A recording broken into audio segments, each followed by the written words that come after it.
and welcome to Inner Circle Guidance. Today we're going to be doing a collective reading, but for those of you who are new to the circle, hello and welcome. Don't forget to hit the subscribe button. I post new readings every single day.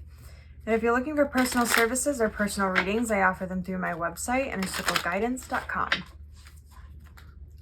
Let's find out what the circle needs to know today.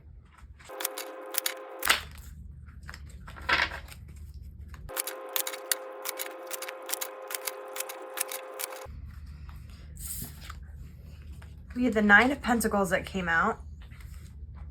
We have the Seven of Cups. We have the Ten of Swords. We have the Eight of Swords.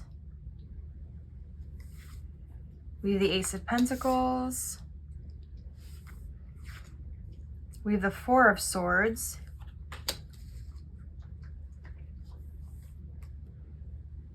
We have the Nine of Swords on the bottom of the deck. Some of you have these hunches and things with the Seven of Cups that you've been getting about how to move forward. And it's interesting with this Seven of Cups in particular, it looks like a lot of chutes and ladders. Certain things can take you up, certain things can bring you down. What's illusions and what isn't. And then, what is this, a bat wing? Oh, it's a snake. It looked like a slide from upside down. This is actually a snake. And then we have a bat wing coming out from this side. It's like you're being presented with a bunch of opportunities here. You have a lot of hunches about how to move forward, but you're not sure which opportunity is real, which is gonna end up shooting you forward, which has the snake under it, and those types of things. And what I'm seeing is there's a lot of anxiety, there's a lot of overthinking in all of these cards, because we have the Nine of Swords as the overall arching energy. So there's a lot of worries and anxieties. There's a lot of thoughts up in your head. Some are real threats, some are not real threats, some are just noise that's happening in your head. And there's birds or a reference to birds in almost every single one of these cards. What I'm seeing here is that you need to use your inner wisdom and the self-confidence that you've been building with the Nine of Pentacles. Part of acting in faith is not just taking the action of a physical action. Sometimes it's making a decision or following a hunch. This is where your intuition, which is your feminine energy, has to come into union with your masculine energy of logic, where you have to differentiate what is your intuition and how to follow it, but also your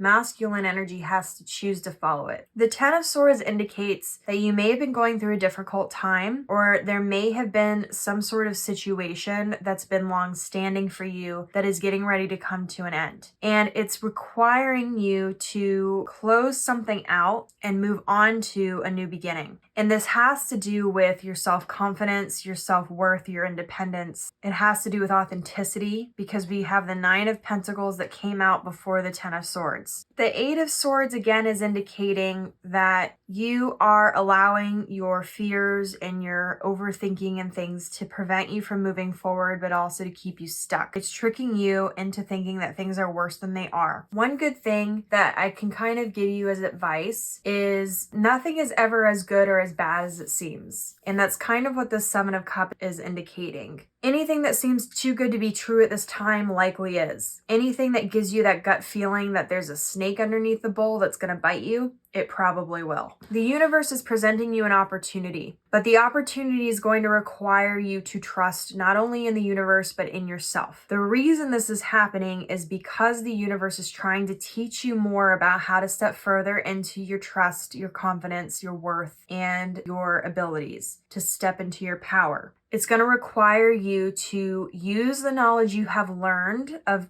bringing your masculine and feminine energies together to get rid of the noise, to use your masculine and feminine energies in a synchronistic way that is going to help you actually see what is real, what is not, what is a perceived danger and what is actually a danger. It's going to kind of allow you to see the forest for the trees. The Four of Swords is also going to require you to really nurture this new faith in yourself. And it's going to require you to heal in ways that maybe you have not done still from the past. Ten of Swords indicates that these are hurts and pains that you've been holding on to far past the expiration date. It's going to require you to remove yourself and what you perceive to be as part of your identity from your pain, your suffering, and your victimization. And it's going to require you to step into an energy where you are nurturing yourself. It's going to require you to be vulnerable in ways that you haven't allowed yourself to be vulnerable in the past. And it's going to require you to open up your heart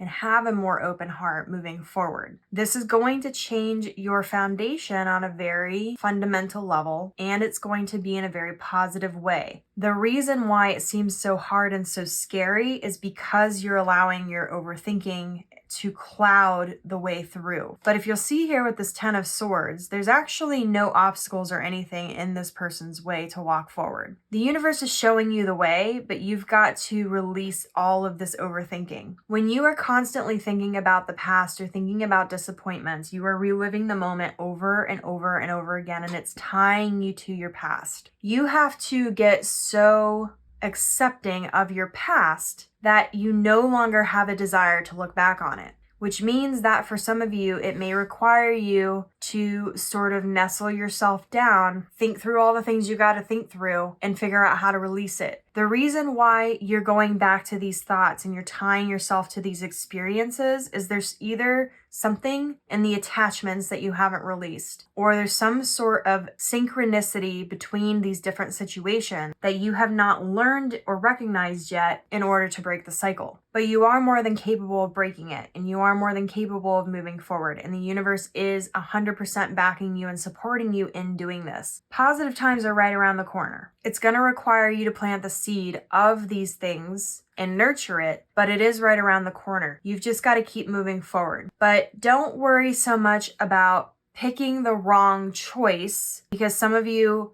your overthinking is keeping you from making any decision. Go with whatever feels the most right. There is the opportunity here to shift at any time. This isn't like an end-all be-all type of thing, or like if you make the wrong decision, everything's gonna fall apart. It's very rare that you will have such a shaky foundation that one choice or detour is going to literally totally change your life. That would have to mean that the stakes of whatever it was would have to be equally as high. Usually, it's our thoughts and our overthinking and our worries and anxieties that make things bigger than they are. Remember that fear often becomes a bigger obstacle than any of the obstacles. That's largely what it is. It's like you're afraid to make a decision, you're afraid to move forward because you're afraid of whatever consequences could come of the decision. But as long as you are working from an authentic place, working from a place where you are following your intuition and not ignoring it, there's really not going to be any consequences.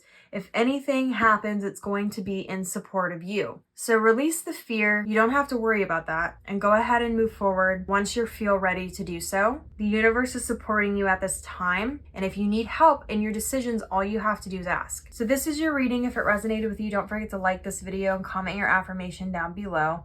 Your affirmation for this reading is, I am following all my hunches and listening to the divine guidance of the universe. And as always, may your life be full of light, full of love, abundance, and gratitude. I'll see you next time.